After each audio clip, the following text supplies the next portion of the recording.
عذرا کے لیے خان فیملی کے پاس وہ سب کچھ تھا جس کی اسے تلاش تھی۔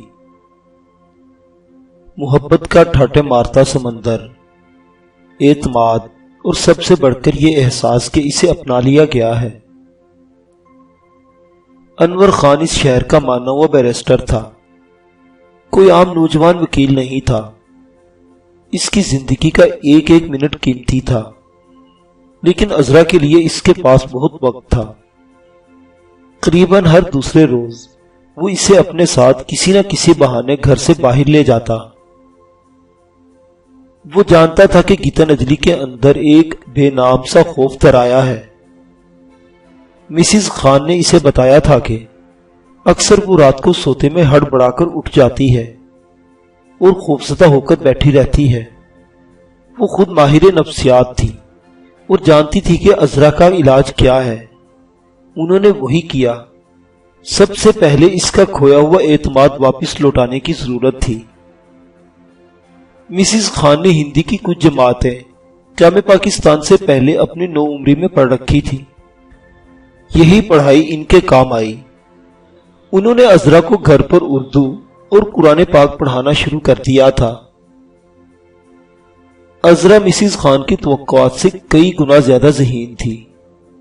15-20 روز بعد وہ خود سے سب کچھ پڑھنے لگی تھی اور اس نے مسز خان کی مدد کے بغیر لکھنا شروع کر دیا تھا۔ مسز خان کی پوزیشن بڑی عجیب و غریب تھی۔ انہوں نے واضح طور پر محسوس کر لیا تھا کہ ان کا بیٹا عذرا میں دلچسپی لے رہا ہے۔ یہ تو اس کی خاندانی شرافت تھی کہ اس نے عذرا کے جذبات کا احساس کرتے ہوئے کبھی اس پر اپنے دلی جذبات کا منکشف نہیں ہونے دیے تھے۔ وہ جانتا تھا کہ شیر عالم جو کوئی بھی تھا عذرا کے دل سے بہت نزدیک تھا، جس نے اپنی جان پر کھیل کر اسے کفر سے نجات دلائی تھی۔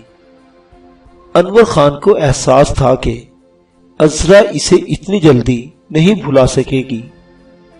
اس کی دلی خواہش تھی کہ وہ عذرا کے لیے شیر عالم کو ڈھونڈ نکالے، لیکن وہ اپنی تلاش کا سفر کہاں سے شروع کرے؟ یہی وہ سوال تھا جس نے اسے پریشان کر رکھا تھا۔ عذرا اتنی خوفزدہ تھی کہ وہ اخبار یا ریڈیو ٹی وی کے ذریعے کسی بھی تلاش کے لیے تیار نہیں تھی۔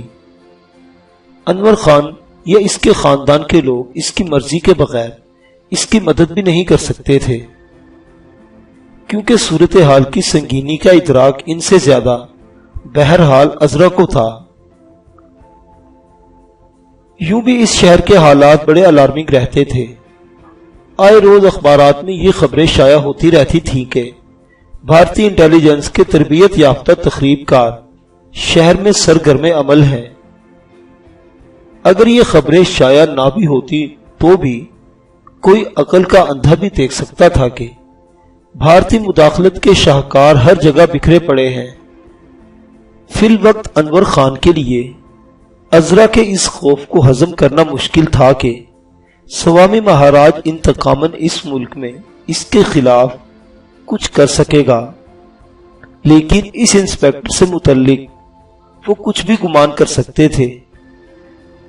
جو شخص شیر عالم اور اس کے ساتھی کو، جن کی اصلیت کا اسے علم بھی تھا، ان کی طرف سے شناخت کروائے جانے کے باوجود ان کے خلاف ایسے گھٹیا جرم کا ارتکاب کر سکتا تھا، اس سے کسی خیر کی توقع عبث تھی۔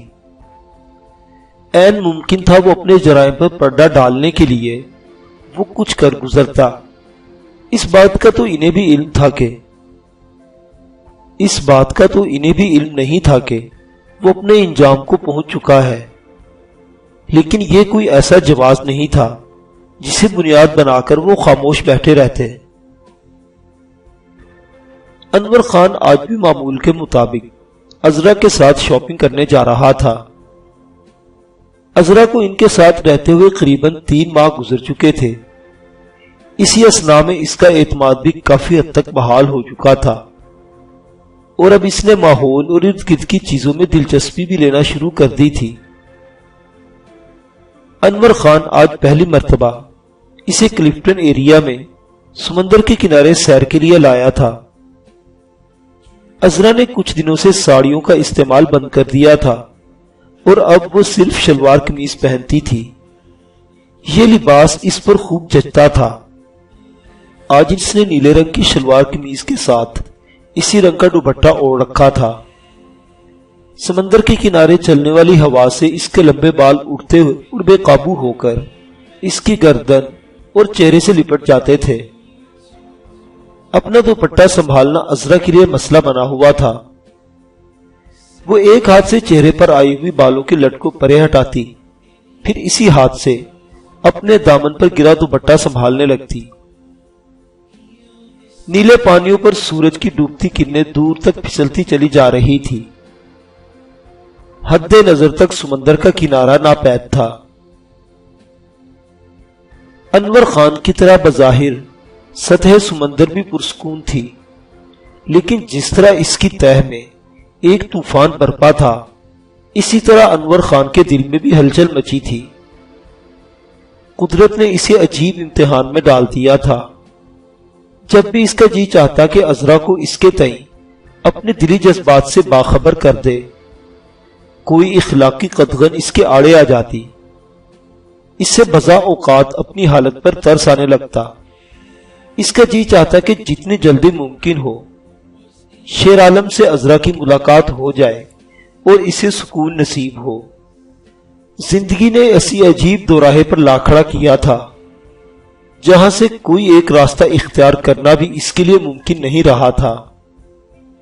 دونوں سمندر کے کنارے دور تک چلتے چلے گئے۔ دونوں نے ریت پر چلنے سے پہلے جوتے گاڑی میں ہی چھوڑ دیے تھے، اور اب عذرا اس کے آگے آگے ریت پر اپنے پاؤں کے نشان چھوڑتی چلی جا رہی تھی۔ انور خان نے اپنی زندگی میں مور کو اس سے زیادہ مستی سے اپنے پاؤں پر جھولتے نہیں دیکھا تھا۔ جس عالم جذب و مستی میں عذرا سمندر کے پانیوں پر چل رہی تھی، یوں لگتا تھا جیسے پانی کی بے تاب لہروں کو اس کے قدموں سے ٹکرا کر سکون میسر آ جاتا ہے۔ اس نے اپنے پاؤں میں مقامی رواج کے مطابق چاندی کے ہلکے ہلکے پازیب پہن رکھے تھے اور شلوار کے پائنچے اونچے کیے۔ وہ دھیرے دھیرے ریت اور سمندر کی لہروں پر تیرتی چلی جا رہی تھی۔ انور خان مبہوت کھڑا اس کے قدموں میں بچھتے سمندر کی لہروں کو دیکھ رہا تھا۔ ریت پر اس کے قدموں کے نشان بنتے اور پھر لہروں کی آمد کے ساتھ مٹتے چلے جاتے۔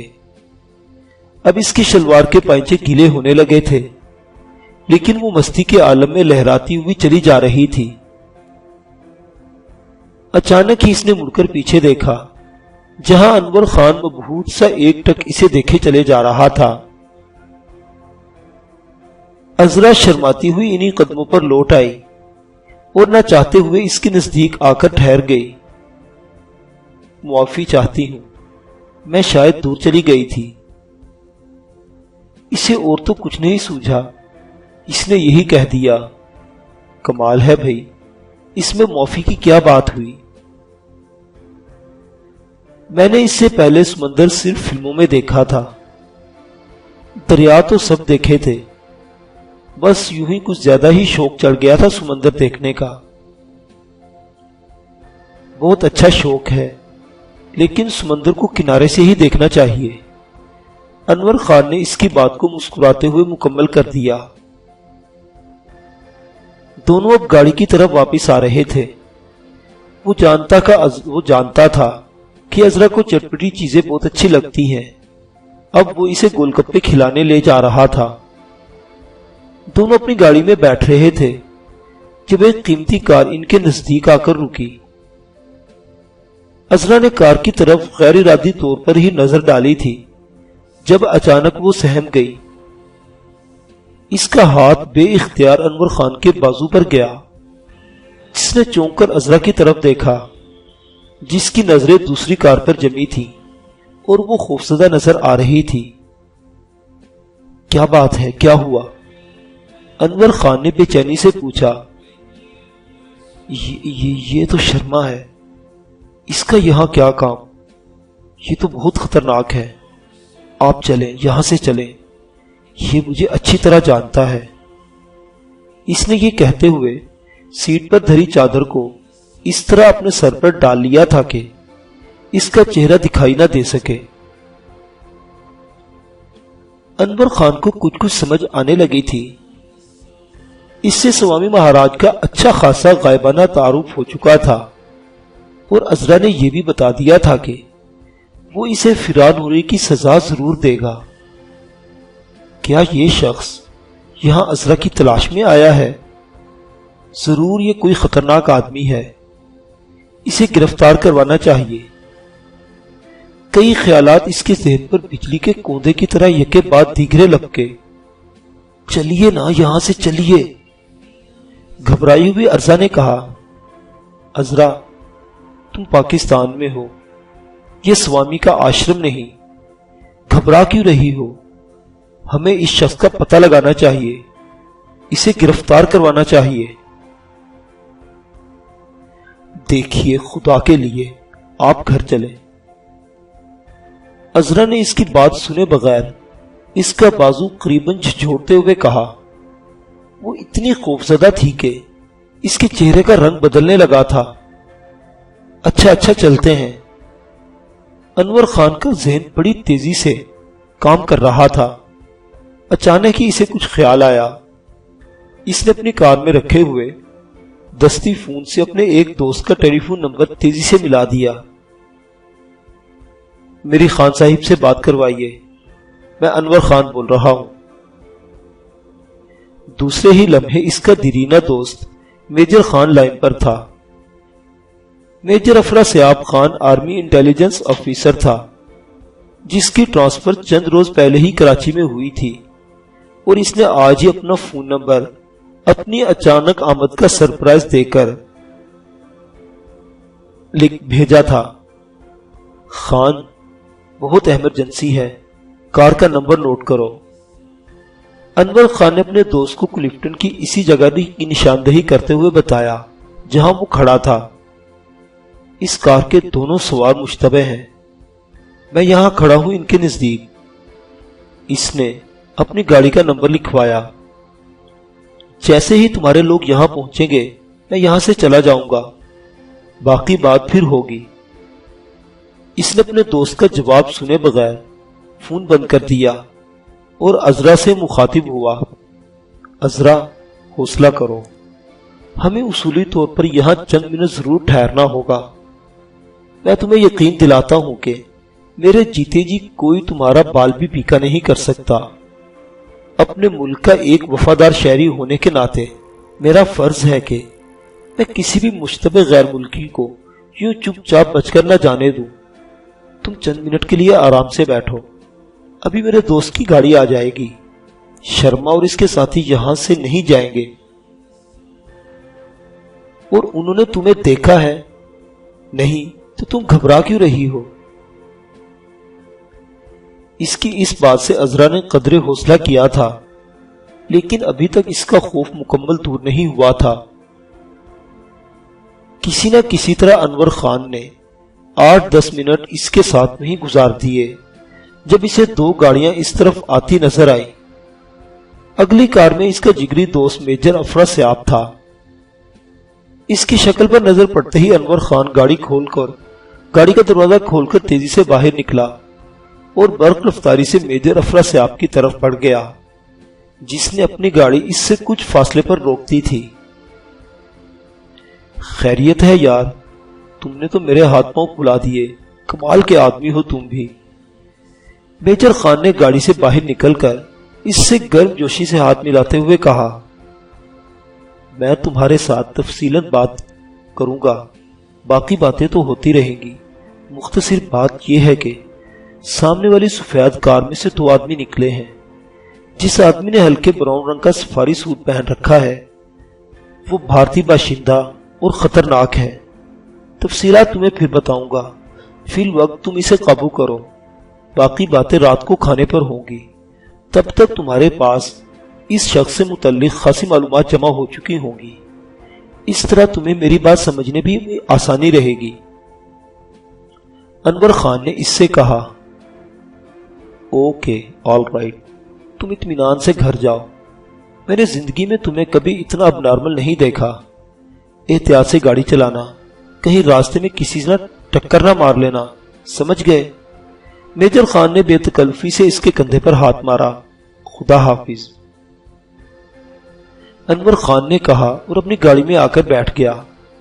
اس نے گاڑی سٹارٹ کی تو عذرا کی جان میں جان آئی، جس کا ثبوت اس نے ایک طویل سانس سے دیا۔ گول گپے کھا لیں؟ انور خان نے چاہا کہ اس سے خود کو نارمل کرے۔ نہیں نہیں، پھر کبھی صحیح، اس وقت گھر چلو، اس نے بے چینی سے کہا۔ اچھا بھائی، گھر ہی چلتے ہیں۔ اس نے گاڑی گھر کی طرف جانے والی سڑک پر ڈال دی۔ ابھی تک عذرا نے اپنے چہرے سے چادر الگ نہیں کی تھی۔ میرا دوست انٹیلیجنس آفیسر ہے، بھائیوں جیسا ہے، اس کو میں نے شرما کی نگرانی کے لیے کہا ہے۔ اگر وہ کسی خطرناک ارادے سے یا غیر قانونی طور پر پاکستان آیا ہے تو بچ کر نہیں جانا چاہیے۔ اس طرح سوامی کو بھی کان ہو جائیں گے کہ تم تک پہنچنا اتنا آسان بھی نہیں ہے۔ میں اپنے دوست کے ذریعے شیر عالم کو بھی آسانی سے تلاش کروا لوں گا، کسی کو کانوں کان خبر بھی نہیں ہوگی۔ اس نے گھر پہنچنے پر عذرا کو مطمئن کرتے ہوئے کہا۔ گھر پہنچ کر وہ خاصی نارمل ہو گئی تھی، لیکن ابھی تک خوف کے سائے اس کے چہرے پر لرزاں تھے۔ آپ میرے لیے جو بھی کریں گے بہتر کریں گے، لیکن مجھے اس بات کی سمجھ نہیں آ رہی کہ آپ کو شیر عالم سے اتنی جلدی ملنے کی کیا ضرورت ہے، کسی معمولی سی بے احتیاطی سے۔ نہیں عذرا، اگر ایسی بات ہوتی تو میں تمہاری بات کی پرواہ کیے بغیر اخبارات میں اشتہار دے دیتا۔ تم ایسا کیوں سوچتی ہو؟ اس نے عذرا کی بات کاٹتے ہوئے اسے مطمئن کرنا چاہا۔ مسز خان جو کسی کام سے گھر سے باہر گئی تھی، واپس لوٹی تو سیدھے ان کی طرف آئی۔ خیریت، تم لوگ اتنی جلدی واپس آ گئے؟ انہوں نے انور خان سے کہا۔ بس ممی، عذرا کچھ گھبرا گئی تھی۔ بھائی کیا ہوا تھا، کچھ بتاؤ گے بھی؟ مسز خان نے عذرا کے نزدیک پہنچ کر اس کے سر پر ہاتھ پھیر کر اسے مطمئن کرنا چاہا۔ انور خان کو بادل نہ خواستہ ساری کہانی اپنی ماں کو بھی سنانا پڑی۔ شاباش بیٹا، تم نے عقل مندی سے کام لیا۔ میں خود سوچ رہی تھی کہ افسر سے آپ سے بات کروں۔ آج صبح ہی اس نے فون کر کے بتایا تھا کہ اس کی پوسٹنگ کراچی میں ہو گئی ہے۔ اپنے گھر کا بچہ ہے، وہ میرے خیال سے تمہیں اس پر اعتماد کرنا چاہیے، مسز خان نے کہا۔ عذرا نے ایک لمحے کے لیے ان کی طرف دیکھا اور نظریں جھکائیں۔ اسے احساس ہو گیا تھا کہ یہ لوگ اس سے زیادہ اس کا خیال رکھیں گے۔